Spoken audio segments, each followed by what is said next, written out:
안녕하세요. 김유갑의 경제부동산입니다. 더 좋은 방송을 하도록 구독, 좋아요, 댓글 알림 부탁드립니다. 중국 국가부도 선언, IMF, 한국은행 뱅크런 긴급 발령. 중국이 국가부도에서 벗어나지 못할 것이며 국가 분기 과정이 구소련과 너무나 흡사합니다. 공산당 일당 독재와 국가주도 경제 위기, 다민족과 다국가 체제, 고르바초프와 시진핑 체제의 붕괴 등이 바로 그것입니다. 지방정부와 개발회사의 부도가 채권, 은행, 정부, 부동산을 위기를 가져왔습니다. 중국은 티벳과 위구르, 신장은 물론 외몽골과 만주 등이 독립할 것입니다. 중국이 미국의 패권전쟁에서 마지막 허세를 부려보지만 경제성장률 등 모든 지표가 곤두박질 칩니다. 부동산 상담은 010-2616-6276 제가 직접 메시지함과 기를 추천합니다. 지금 바로 전화 주십시오. 중국 심각해요. 지금 제가 국가부도 계속 떠들고 있는데 공산주의 아니었으면 선언했는지도 지금 몰라요. 자, 지금 이미 지방은 부도입니다. 자꾸 중국 부도 났다고 하면 뭐 신문에 안 나오냐 그러는데 아는 사람은 다 알아요. 보세요. 자, IMF, 한국은행 뱅크런 긴급 발령. 일단 중국이 국가부도가 터져도 아예 노골적으로 선언을 해도 우리나라 같이 타격을 받을 거예요. 우리나라뿐이겠어요. 전 세계 다 모든 나라가 경제 위기 시스템으로 몰락하겠죠. 그렇지만 그게 그렇게 오래 가지 않을 겁니다. 자, 여기 보시면 시진핑이 아주 힘들어하네요. 먼저 중국 국가 분열 구소련과 똑같다. 중국 구소련 실수 되풀이 똑같이 붕괴될 것. 포린 어페어스 분석. 자, 소련 공통. 지금 중국 국가 분열을 세 가지로 한번 나눠볼게요. 소련 공통, 내부 문제, 외부 문제. 어떤 면이 소련 붕괴됐을 때와 같다는 뜻일까요? 공산당 일당 독재라는 면이에요. 국가 주도의 계획 경제로 이루어졌었죠. 근데 소련은 군비 경쟁하고 그 다음에 어떤 각종 원자재 가격 하락 그리고 식량 부족 이것 때문에 무너졌어요. 근데 중국은 부동산 위기, 기술적인 고립 바로 이런 것들 때문에 무너질 가능성이 커요. 또 하나 더 공통점이 있어요. 다민족, 다국가 체제입니다. 중국도 그렇고 소련도 그렇고. 그리고 고르바초프와 시진핑의 독재, 이게 한계치에 도달했다. 자, 그러면 딱 맞아떨어지네요. 소련이 수십 나라로 갈라졌듯이 중국도 여러 나라로 아예 분리가 돼버립니다. 우리나라한테는 최상의 시나리오예요. 중국은 무조건 분리돼야 돼요. 너무 커요, 땅이. 중국이 분할돼야 우리나라 옛날 땅인 만주, 연해주 다 차지할 수가 있어요. 물론 연해주는 이제 러시아 땅이기도 한데 그래야만이 몽골하고 가깝게 연결이 될 수 있고 통합국가도 생각을 해볼 만하죠. 자, 여기 보시면 이제 중국 국가 분열 그런 상황이라고 보면 되고 부동산 폭락 고점 대비 50%나 떨어졌고 내부 문제에서 지방정부, 부채, 채권 재정난 경제 분기가 심각하고 청년 실업률이 아주 중요해요. 20% 이상으로 급등했습니다. 원동력이 완전히 무너졌어요. 중국이. 자, 외부 문제 봤더니 대무역, 미국 주변국 1대1로 지금 빚도 못 받고 있죠. 중국 이탈, 공급망 중국화, 경쟁 약화. 지금 중국이 너무 좀 얍삽하게 움직인 경향이 강해요. 미국은 그래도 초창기 때 미국은 전 세계를 아우르면서 형님답게 갔는데 중국은 형님답게 가는 게 아니라 몰입배처럼 가고 있어요. 지금 미국 패권전쟁, 핵심 기술 제재, 폭탄 관세 바로 이러한 외적 문제. 중국이 미국처럼만 행동했다면 아무리 공산주의를 할지라도 우리가 왜 욕을 하겠어요. 일단 첫 번째는 공산주의니까 욕을 얻어먹는 거고 두 번째는 공산주의 이상으로 못된 짓거리를 하니까 욕먹는 거예요. 여기 보시면 자, 이거 진짜 중요합니다. 별 붙일게요. 구소련 국가 독립과 중국 국가 예상 독립. 여기 보시면 자, 여기 에스토니아, 라트비아, 리투아니아라고 원래는 러시아 연방 그러니까 러시아가 구소련이 강제로 점령한 나라들이죠. 그 나라가 아닌데 강제로 그냥 점령했다가 이제 돌려준 거예요. 에스토니아, 라트비아, 리투아니아. 그리고 그 옆에 벨라루스, 이번에 전쟁한 우크라이나, 그리고 몰도바, 그리고 오른쪽에 조지아, 그리고 아르메니아, 아제르바이잔 많이 들어본 나라들 있죠. 그 다음에 중앙아시아 쪽에서는 그 아주 땅덩어리가 크죠. 카자흐스탄, 우즈베키스탄, 키르기즈스탄, 투르크메니스탄, 타지키스탄. 지금 제가 말한 이 나라들이 러시아에 속박됐다가 독립이 된 거예요. 진짜 많은 나라들이 독립됐죠. 물론 애초에 동유럽의 폴란드라든가 헝가리는 원래부터 독립국가였어요. 자, 중국 한번 보세요. 그럼 중국은 어떻게 무너지느냐? 자, 아마 동투르키스탄 그러는데 티벳, 신장 우이구르 이렇게도 표현하죠. 자, 이쪽이 독립될 가능성이 커요. 완전 성향이 달라요. 더군다나 티벳 같은 데는요, 전 세계 물창고라고 해가지고 그 수력 발전 있죠.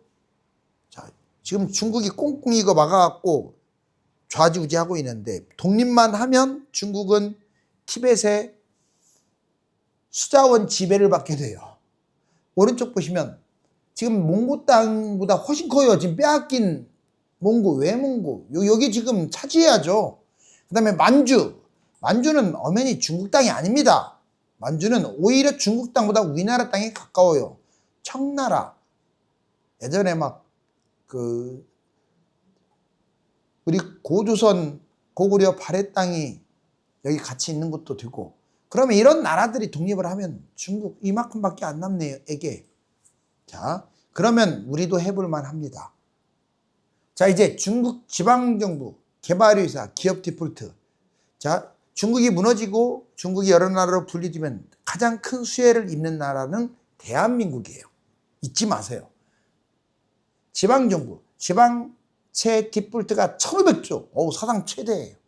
중앙정부 보증 믿고 투자한 사람들은 공경에 빠졌죠.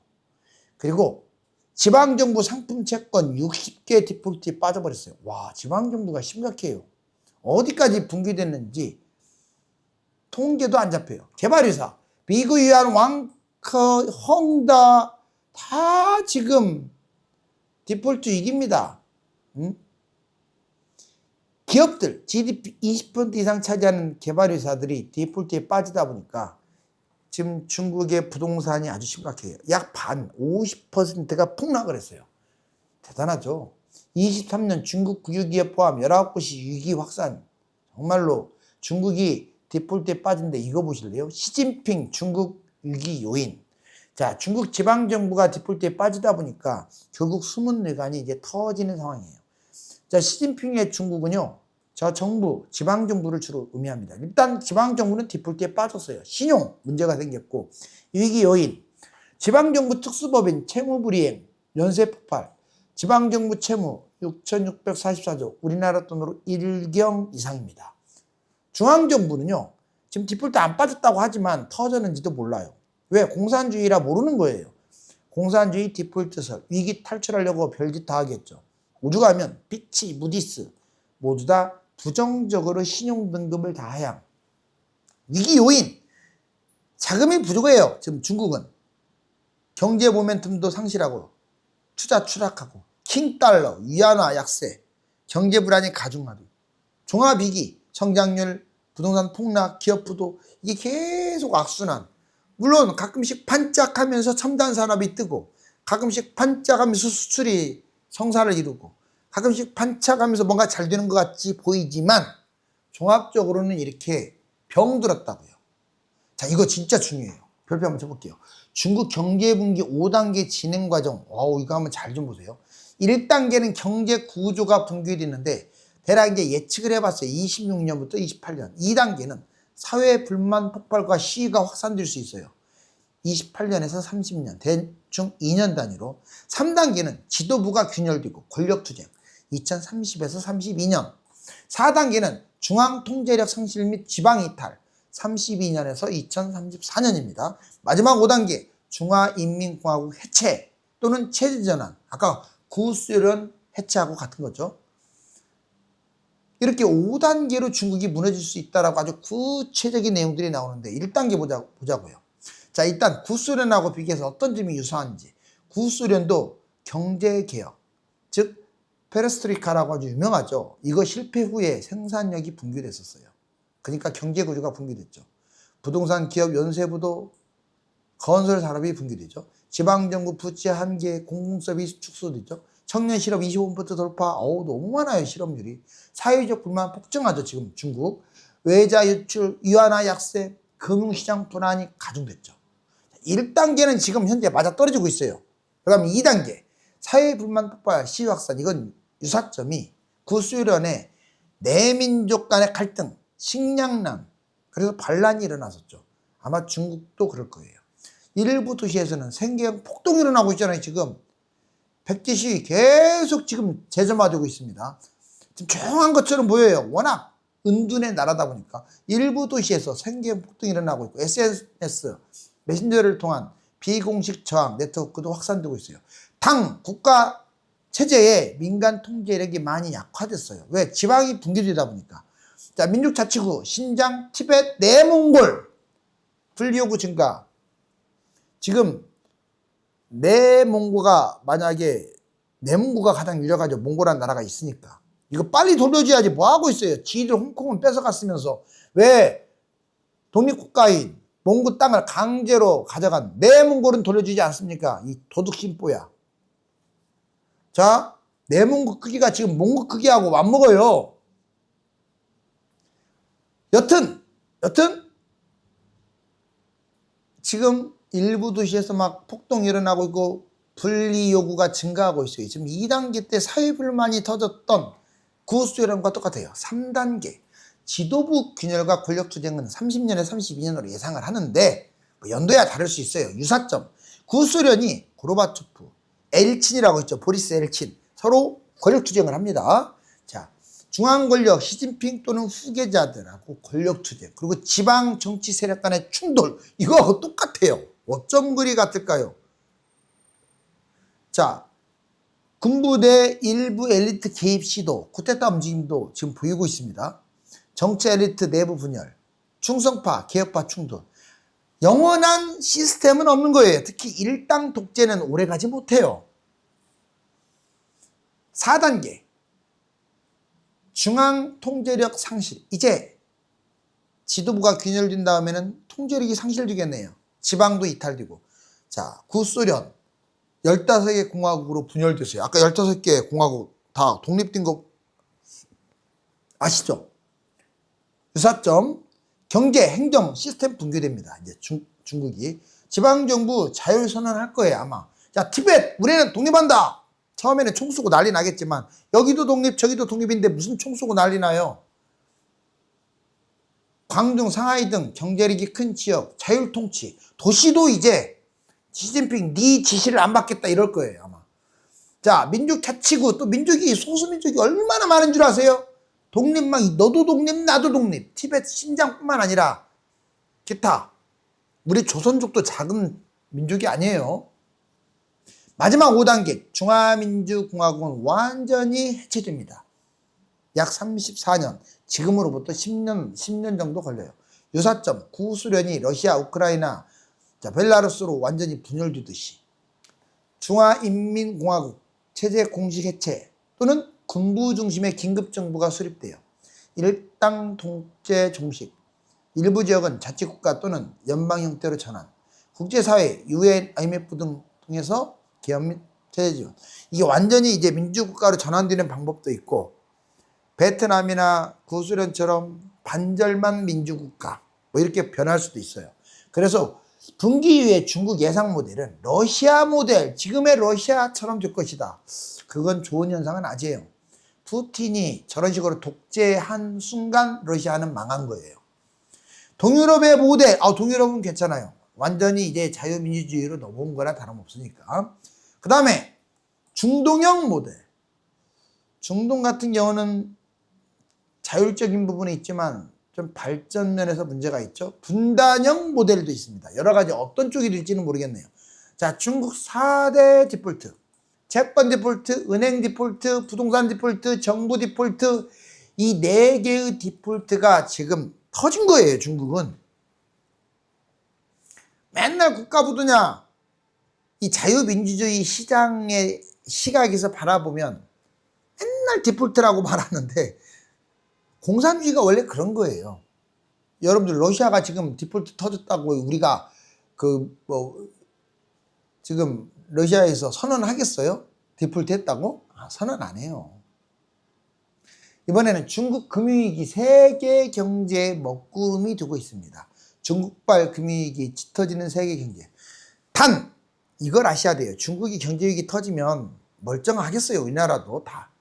근데 그거 하나만 알고 왜 둘은 몰라요. 어차피 타격은 받는데 중국 무너진다고 해서 우리나라 무너지지 않아요. 왜? 체제가 다르니까. 우리나라가 뭐 주가 반토막 날 수는 있고 그러겠죠. 그렇지만 오히려 이익이 훨씬 많습니다. 중국하고 오히려 일본보다 중국하고 지금 경쟁이 너무 많거든요. 도둑질해서 많은 거예요. 중국이 똑똑해서 많은 게 아니라. 그럼 중국이 분할되고 그래버리면 이제 러시아 짱 나기 때문에 우리나라는 어마어마한 정말 독주할 수 있는 그런 체제를 갖추게 돼요. 그 다음에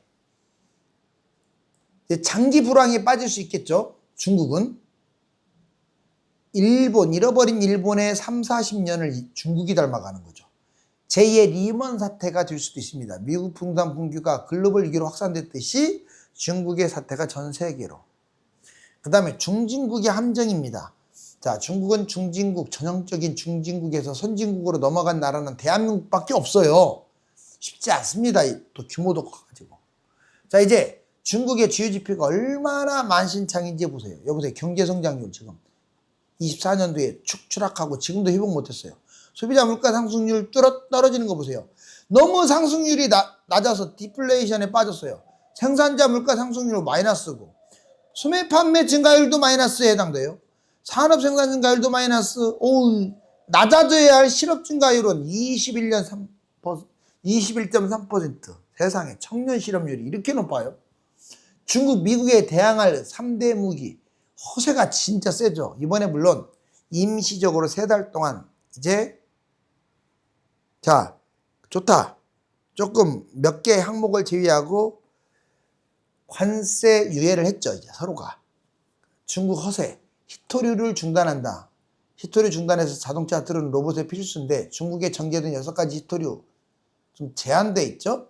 자, 그러면 미국도 타격을 받기는 할 거예요. 근데 이게 결정적으로 미국을 무너뜨리지 못해요. 두 번째, 미국하고 협조하면 보복하겠다. 쥐들이 뭘로 보복을 해요? 왕따 당하려고요. 건드리면 보복한다. 미에 협조하면 보복한다. 뭘 보복해? 지금 우리나라가 보복할 것도 없어요. 왜? 중국 놈들이 흑자가 더 많아. 우리나라한테. 옛날에 우리나라가 압도적 흑자였는데 미국 관세에 맞받아치고 있어요. 얼마나 허세가 대단합니까? 그렇게 망해가면서도. 그런데 지금 미국이 주가가 막 폭락하고 이렇게 지금 다들 무너져 버리니까 깜짝 놀라서 지금 중국한테 강하게 못하고 일시적으로 휴전을 한 거지 중국이 겁나서 못하는 게 아니에요. 자, 끝까지 한번 가보자 그러면 중국은 무너져요. 체력 자체가 비교가 안 돼요. 자, 여기 보시면 중국 공산주의 체제 붕괴, 공산주의 한계, 미국과 패권 경쟁 때문에도 위험하고 공산주의 한계 때문에도 위험하고 영토 분열 아까 얘기해줬죠. 자, 지금 주먹을 불끈 쥐고 있는데 시진핑이 자, 중국은 이미 살아나기 조금 어렵지 않을까 생각됩니다. 중국의 부도는 당장 한국 경제를 위태롭게 하겠지만 100년을 내다본다면 강력한 경쟁자의 붕괴라는 최고의 호재로 자리매김할 것입니다. 감사합니다.